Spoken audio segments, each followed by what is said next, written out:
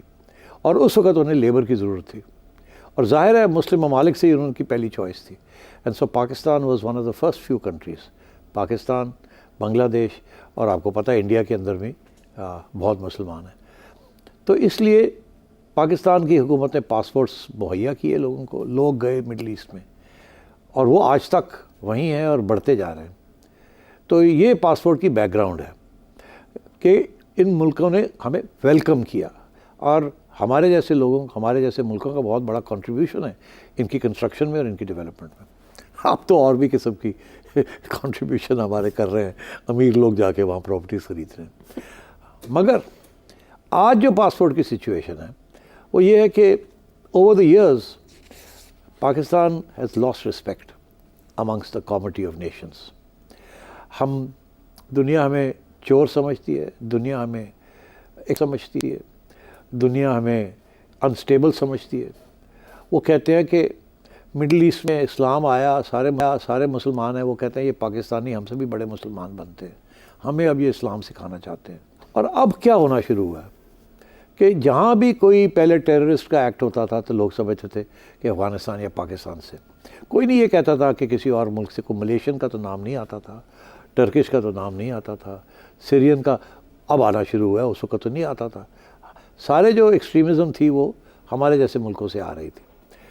بلاسفمی laws, honour killings, Hudood ordinances, یہ ساری چیزیں یہاں شروع ہوئی. تو یہ created a very bad impression in the waste.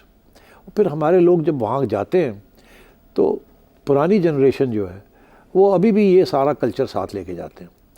اس وقت ایک بہت بڑی ڈیبیٹ چلی تھی فرانس کے اندر اور UK کے اندر کہ جو امیگرنٹس آتے ہیں کیا وہ گیٹوائز ہونے چاہیے, اپنے اپنے علاقے بنانے چاہیے جہاں ان کا کلچر اور ان کا سیاست وہاں چلے, یا یہ کہ انہیں اسیمولیٹ ہونا چاہیے, انٹیگریٹ ہونا چاہیے انٹو دی کلچر جہاں وہ گئے ہیں. کہ وہاں اگر آپ UK میں گئے ہیں تو آپ برٹش سٹیزن بنے. ہمارا برٹن کا جو کلچر ہے اپنا مذہب رکھیں, مگر جو سیکولر کلچر ہے وہاں کا, جو لبرلزم ہے وہاں کی, اس کو اختیار کریں, وہ اپنا بنائیں. مگر نہیں, ہم نے کیا کیا کہ ہم نے گھیٹوز بنا لیے. ایک شہر میں گئے, اس شہر میں سارے پہنچ گئے, وہاں اپنے اپنے بنا لیے, اور وہاں یہاں کی جو پریکٹسز تھی کلچر کی وہ وہاں ساتھ لے گئے, اور وہاں آپ ایک آئسولیٹڈ گروپ بن گئے. کتنے پاکستانی ہیں UK کے اندر جن کے دوست یار جو ہیں وہ گورے برٹش ہیں؟ بہت کم. پاکستانی آپس میں ہی ملتے ہیں. Indians on the other hand یا بنگلہ دیشیز, وہ ضروری نہیں کہ وہ آپس میں ملتے ہیں, وہ گوروں سے بھی ملتے ہیں, فرانسیسی سے بھی ملتے ہیں, سب سے ملتے ہیں, سب کے ساتھ یاری دوستی ہے. ہمارے ہاں یہ ہے کہ ہم وی اینڈ اپ ان گیٹوز, کلچرل گیٹوز. اور پھر یہ کہ ہماری جو آنر پریکٹسز ہیں وہ بھی ہم وہاں ساتھ لے جاتے ہیں. اسی لیے وہاں سے زبردستی شادیاں کرواتے ہیں, اور نہیں کرواتے تو بچیوں کو اٹھا کے پاکستان لے آتے ہیں, یہاں زبردستی شادی کرا دیتے ہیں, اور وہ برٹش سٹیزنز ہوتے ہیں. اس قسم کے کتنے کیسز.